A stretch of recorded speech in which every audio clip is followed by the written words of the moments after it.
Hello, everyone. Welcome back to another episode of Grow Your Path to Wellness. I don't even know what number we're on at this point, but we're just rolling this train along. Last week, we had the pleasure to speak with my good friend and fellow therapist, Nicole West. She talked all about music and coping. So if you haven't had a chance to check that out, you'll want to go back and listen to last week's. And there's also an exciting part at the very end about changes to our growing practice. And if you want to know the surprise, you have to listen. But today we are joined by Michelle Culley. She is another local mental health therapist, and she's going to talk about all things telehealth and kind of get into the ever-changing world of therapy. Thanks so much. So welcome, Michelle. We're super excited to have you. Thanks for joining us. Your office is super cute back there. I'm assuming you're in an office, but I am. I'm at my office. Yep. So if you don't mind, for our community listening and watching, just go ahead and give us a little bit of a background, maybe some about your education and your current role in the wellness industry and field. So I started off actually as a high school English teacher years ago. I taught at Camp McKinley High School. I used to teach English and journalism. And then I ended up, my firstborn daughter, who is now 21, hard to believe, but she is, she was born preemie. And so I decided that I needed to do one of my first hard pivots and stay home with her. And my next experience was that I had a small business that I worked with horses and at-risk kids. So I was working with them, and it was a program where I was working with the court system, and I was working, with kids who were at risk of dropping out of high school. And I decided that I needed a little more information about mental health because I was having teenagers, as you can imagine, that were starting to disclose to me. And I felt completely, inadequate, like not the right person for that, and I know they needed more. So I started to think about going into mental health. And I went to Kent State, got my master's degree at Kent State. And I have owned Middle Path Counseling Services now this is our 6th year. We started off in Kent and we kind of outgrew our limited office space there and moved to Stowe. We moved to Stowe in January, and then in March, the pandemic hit. And so we had to have to make our first pivot and become virtual. All of us were online then at that point. Very cool. So had a lot of pivots and So I got you. Where exactly, this is like totally random, where exactly is Stowe? Or I guess, what are you close to? So we're right on the edge of Kent. I mean, it's just the next town over. Kent. We're in Summit County. We're right on Kent Road, actually, on also known as State Route 59. Just a little squatty building all by ourselves. So there's 6 of us all together that work here.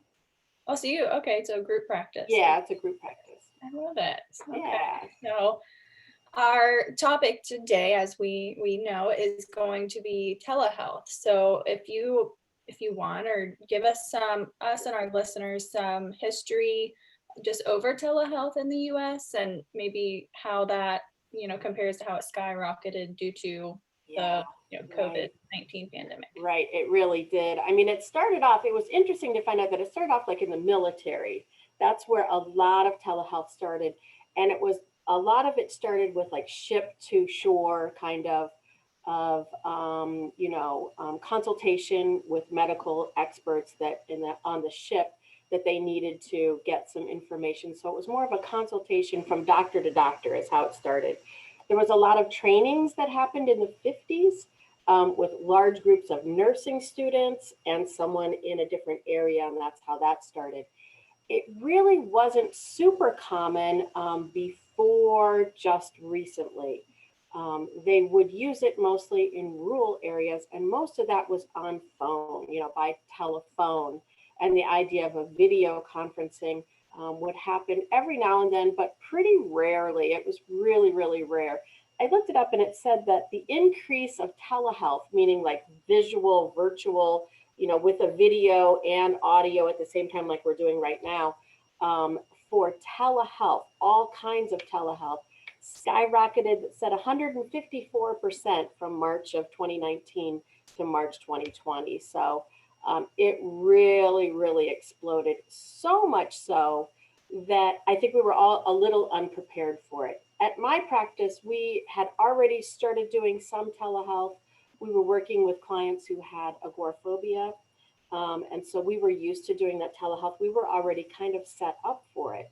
We even had because my clinicians are, they're from all over, and we have a weekly staff meeting that is already telehealth. So they were set up for that. And, because I didn't want everybody to have to come into the office for like an hour, staff meeting or whatever. So we just were using Skype at that time. Now all of our sessions, because of the pandemic, we are online almost 100%. We do have a couple clients that weren't still being seen in person. And so we've had to figure out how to do that and how to make home offices for all of our clinicians, that they have a space that's pleasant and, that they can seal off from their families, because their families are all home too. Michelle, you said 154%, and my brain instantly went, that's crazy. You ain't got no choice. That's what exactly. It said, right? Like, yeah, it's not even so. And I know, there's still people that have paper charts and exactly. Yeah. And so for people that weren't ready for it, it was like, again, we were talking before we started recording, evolve or die, right? You have no choice. 150, and it's everybody plus.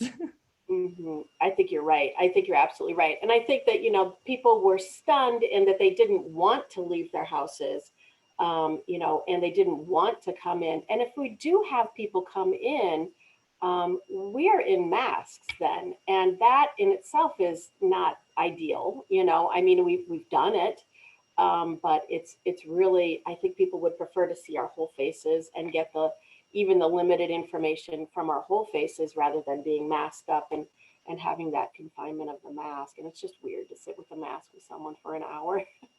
I don't like it. I didn't realize how much I relied on lip reading until. Right. Mm-hmm. Yeah. And in our therapy, I mean, we know in our profession, nonverbals are so important. So not only for them to see that we're not being judgmental on our side, but for us to know what's going on over there. If I can't tell you, you're getting upset or angry on your face. Absolutely. I mean, we pick up so much information non-verbally, as you know, absolutely. And I think it's good that we are able to see each other so clearly too. I think that's really a plus of the technology that is available for us. I mean, with like $30, I was able to get a pretty good camera, and be able to really, really clearly see clients. I think that's important that we, that I'm able to mention in the session, in the video session, like, hey, you look like you're really squirming around there a lot, and kind of bring that to their attention. And, it's part of the session then. Yeah, when their eyes kind of divert, I'm like, oh, what's that? What's going on? Yeah, absolutely. Okay, thank you for the history. I had no idea. That's military. So cool. Mm-hmm. Yeah, and consultation, that really makes sense, right? Like, oh, hey, what's okay, very cool. So can you tell us about, people have all sorts of ideas about telehealth, as they do most things that they don't know or don't understand. So what are some of the myths that are out there that might need debunked about telehealth? So I think that, one of the things we dealt with early on was that people were afraid it wasn't as private as in-person therapy. I think that they were worried. I even had one or two clients say to me, well, this isn't being recorded, is it? And I had to really kind of fight that and say, no, of course not. I wouldn't record this. And with most platforms, the platform that we happen to use is called Doxy. It's DOXY. And it's a great platform, and it really only allows for two people to be on camera at the same time. There's no group like this is where we've got three people. It doesn't allow for that. So I think that helps.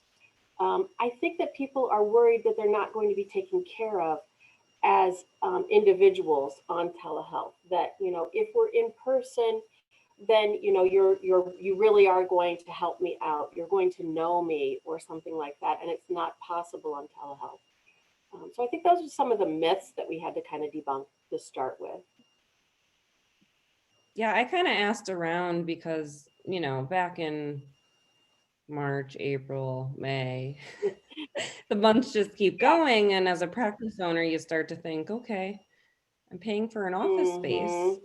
Majority of my people are telehealth, maybe this is the way of the future. And so I did kind of collect information from my current clients because I wanted to get their, feedback. And one of them said, I might think you might not be taking it as seriously if you didn't have an office. Yeah. Right. So that's what you were kind of saying, like, I'm not going to be treated as this individual person, Right, you'd rather just sit at home on your computer type thing. And it's like, well, wait a minute, there's a lot of benefits, Yeah, there are some benefits, I do think, in telehealth, that were maybe unexpected benefits. The fact that clients can schedule a session and not have to worry as much about childcare. They can do it from the privacy of their own home. I think that's a benefit for some clients, in that they're very relaxed at their own homes, and they don't have to worry about driving in, finding the office, finding parking, that sort of thing. That can be a benefit for some people. Yeah. I had to, whenever I first, because before I got into private practice and stuff, I was working at a community mental health facility. And whenever telehealth came about, they were not, we weren't actively using it. So we had to go through the whole pivot thing we already talked about. But I had to have a lot of like boundary, you had to talk about it, boundaries with clients. And I had some, like, whenever we were talking about not taking it as seriously, like I felt like it was perceived as less formal or less serious. Yeah. Because it was like I would have clients, like it was the time of our appointment, and they would call me and, well, I'm walking into the grocery store, and I'm like, well, we had an appointment, and they were like, and so we had to kind of, Right. blend it together. And as people got more and more familiar, it definitely, everybody kind of evolved together with it. So. Yeah, definitely. And, we did get a little bit of pushback in the beginning. I don't know if you experienced this, but we got a little bit of pushback from insurance companies that were, when we first started doing telehealth, they wanted to not cooperate. They wanted to figure out, like, are we going to reimburse this at full rate? Are we going to, require specialty training for the clinicians? Are we going to require a certain platform? We did have one insurance company for a minute tell us that we needed to use a certain platform that they chose. We ended up not doing that, but because we found out that that wasn't really, then that insurance company changed their mind. And I think there was just a lot of confusion in the beginning, and we had to really navigate that. There was another insurance company that told us that we weren't allowed to see clients on the initial visit via telehealth. So it was almost like the insurance companies weren't even taking telehealth as serious, as a just, we all have to do this as a new modality. And it was sort of like, well, it was our secondary choice, and not really realizing that, yeah, we can do good work too via telehealth. It's going to take some adjustment. It's going to take some special attention to details, but we can do it. We can do it virtually. And this is like almost, a must, kind of like Amanda said a minute ago. And if they don't want to reimburse for telehealth, then people are at risk of sitting in crowded waiting rooms, and they might be getting an insurance bill for, I know. something else that, so it's like safety, And, if you think about it too, yeah, we are keeping vulnerable people home, and I feel a duty to do as much as I can in that area. And we're not contributing to just eating up the valuable PPE that's out there. I don't want people to have to sit in the waiting room. I don't want people to have to mask up if they don't have to. If they can stay home and save some of that stuff for people that are on the front lines of hospitals and doctors' offices and those sorts of things, then by all means, stay home. I'm all for that, to stay home. Absolutely. Yeah.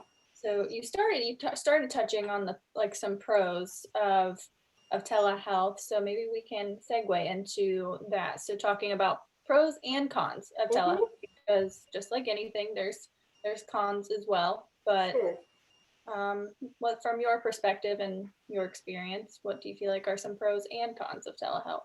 So some of the pros, I think, are the availability, whereas people who don't drive, people who don't have, we don't have to deal with transportation issues.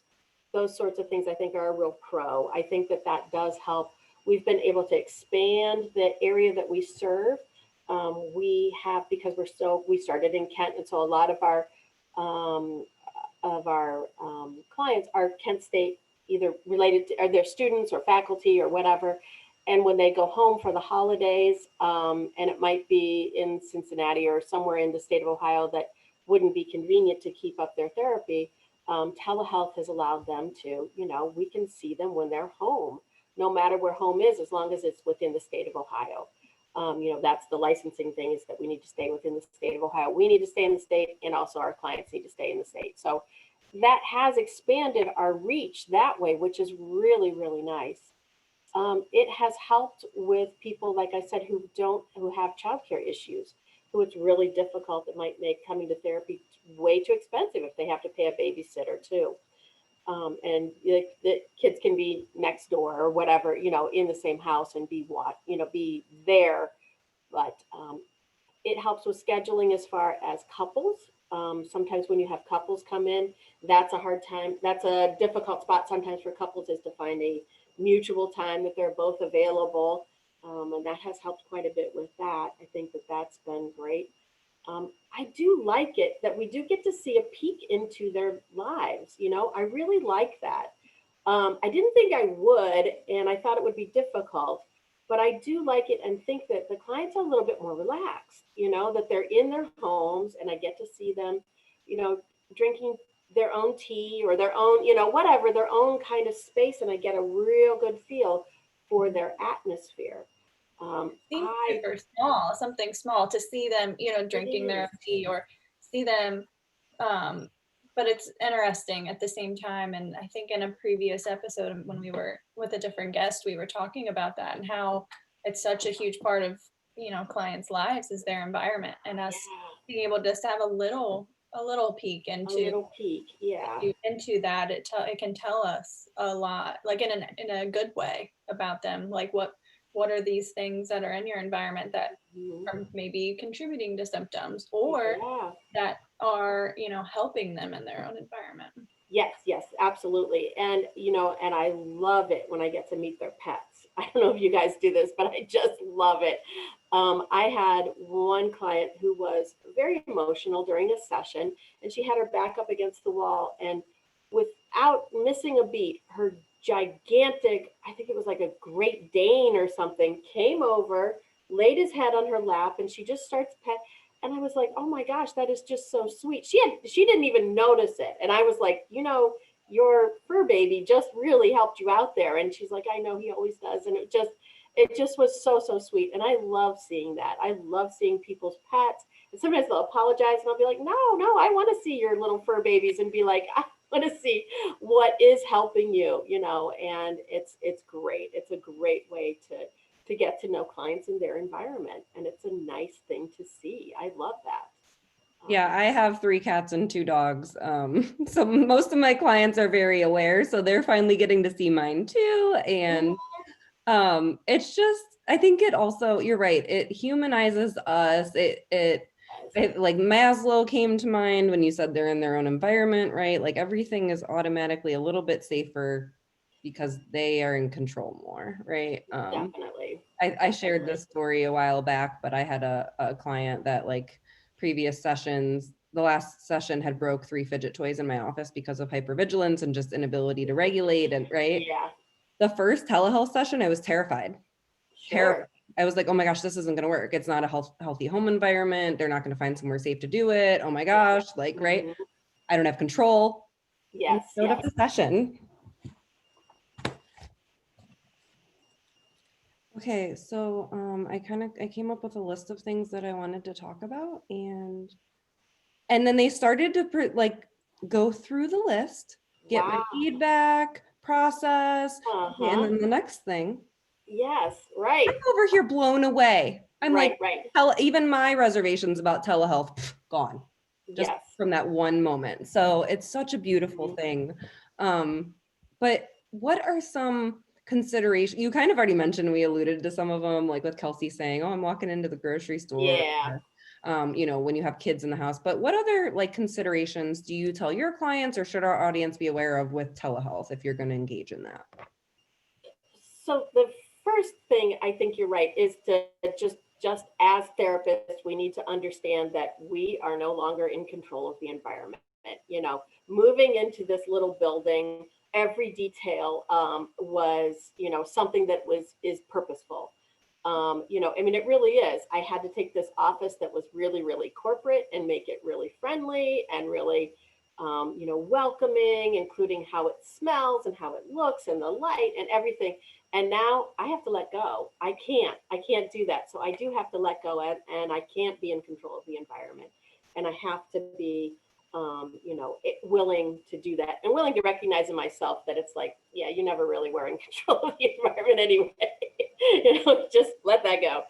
But I think Kelsi did bring up something really important, is that we have to set new boundaries and we have to make that new container. I will ask clients, hey, where are you sometimes?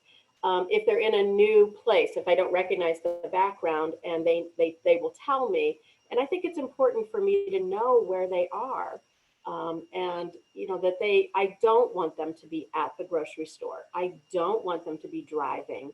I don't want them to be, walking around with the phone and I'm looking straight up their nose the whole time. I want them to settle.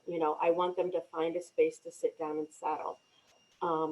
Some of the cons are, things like technology. I don't know about you, but at my house, I've got 5 individuals on the same internet connection and, going to school, whatever, working from home.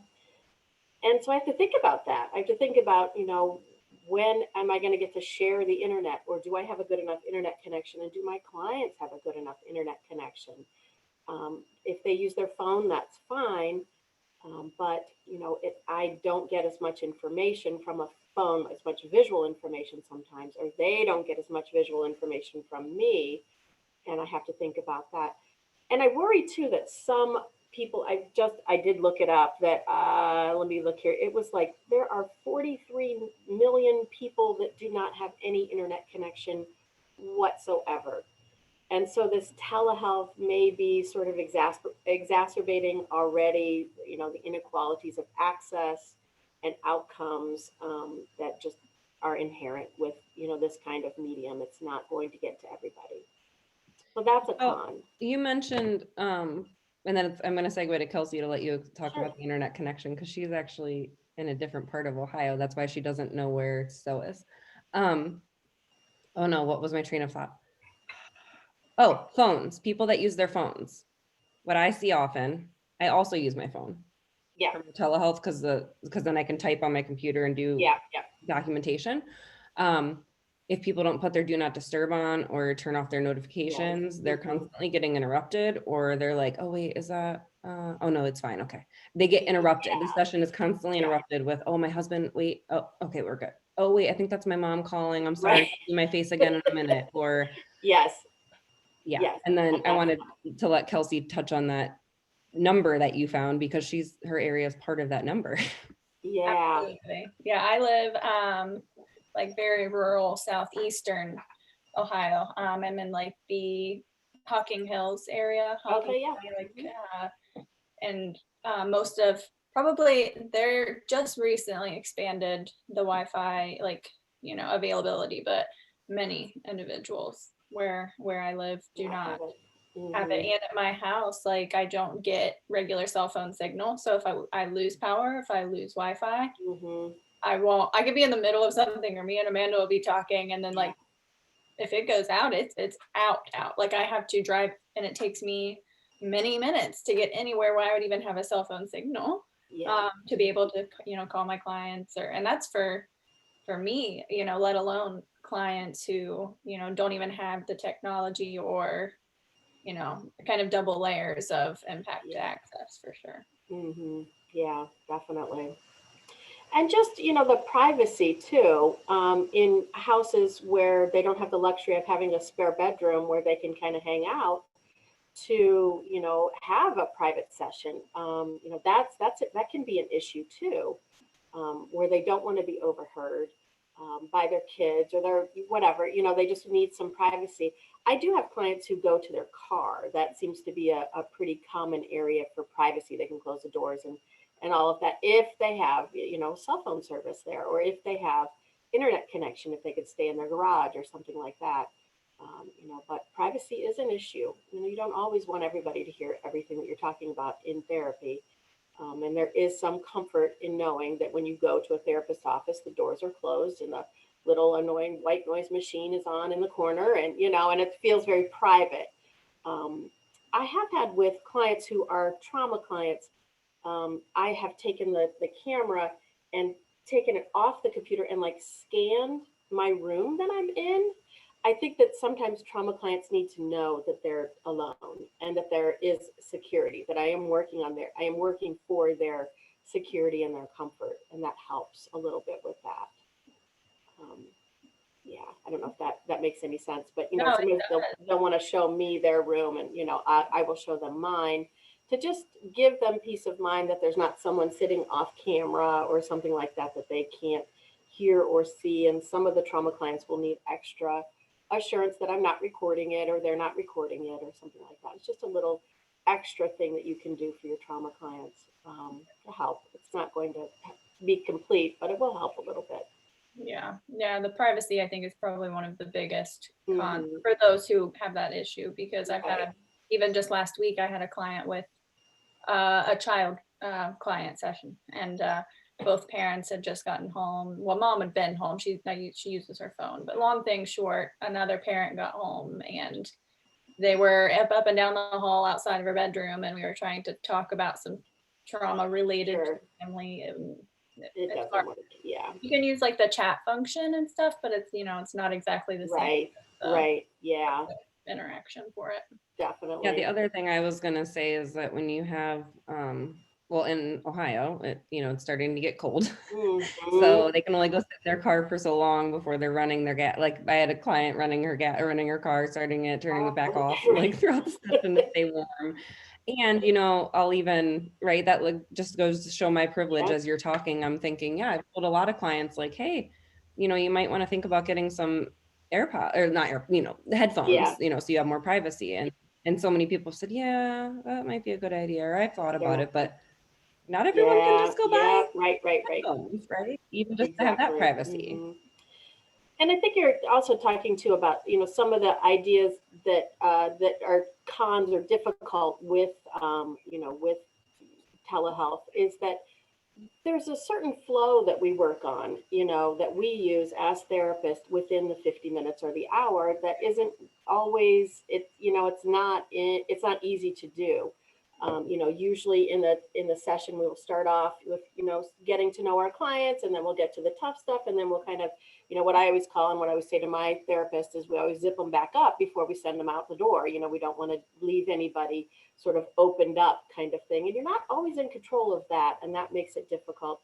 If they lose internet connection and you're losing time, and then you realize, oh my gosh, I've got a client coming, or I've got another client online, in 15 minutes or whatever, I've got to make sure that this person is ready to face the world.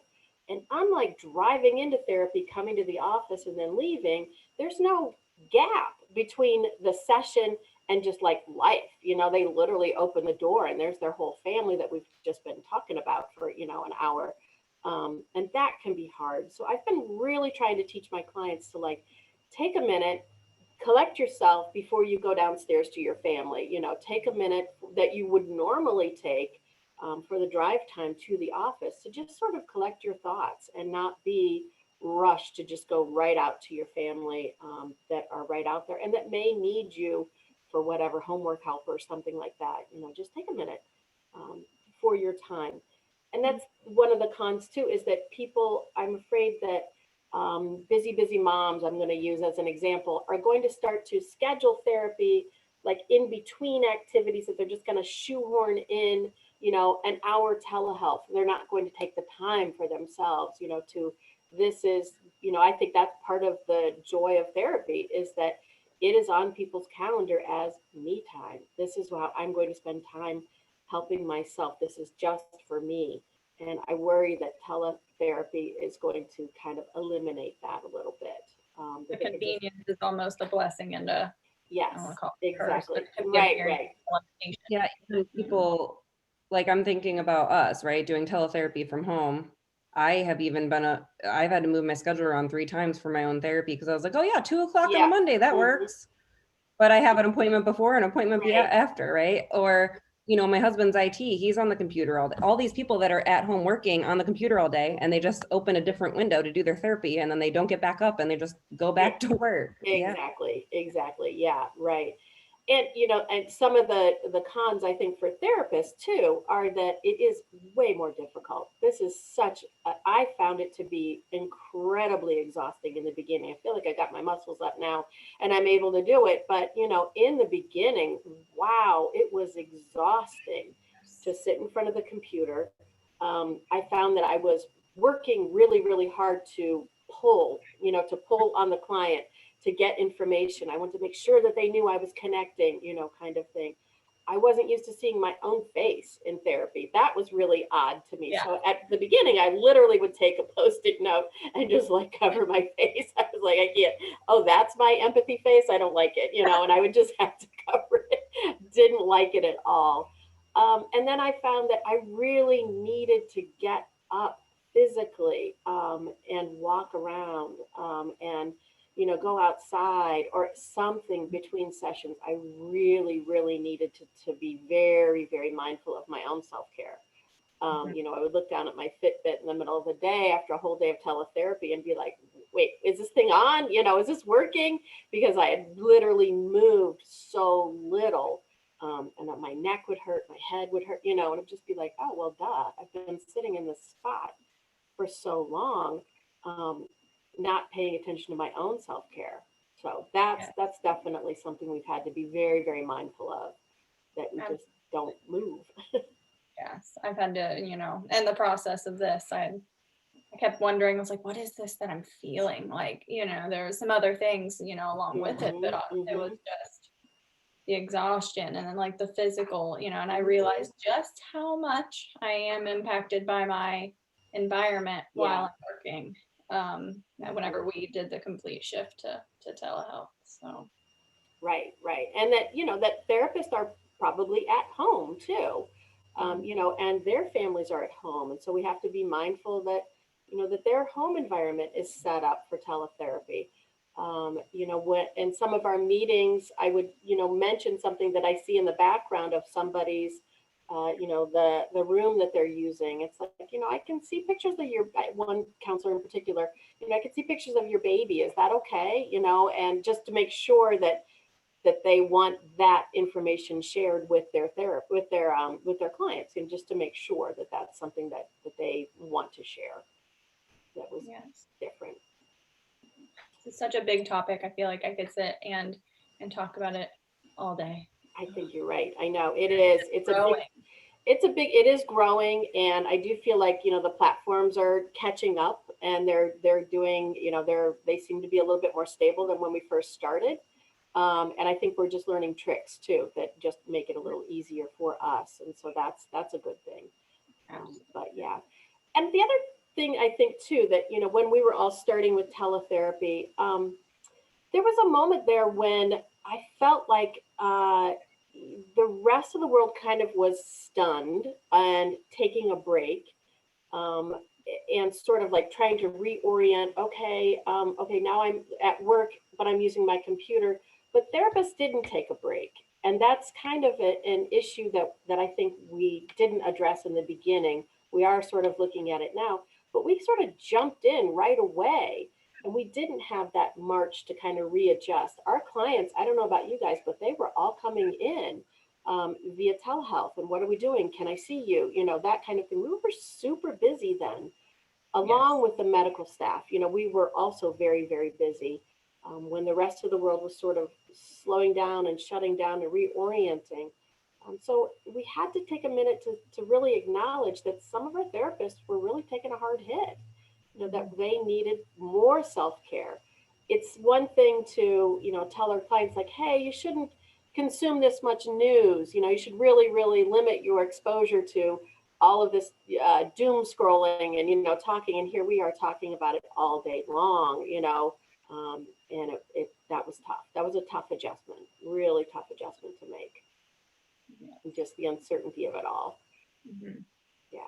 Okay. Well, thank you so much, Michelle, for being here. I know Absolutely. we only have a couple minutes before our platform cuts us off. But Alrighty.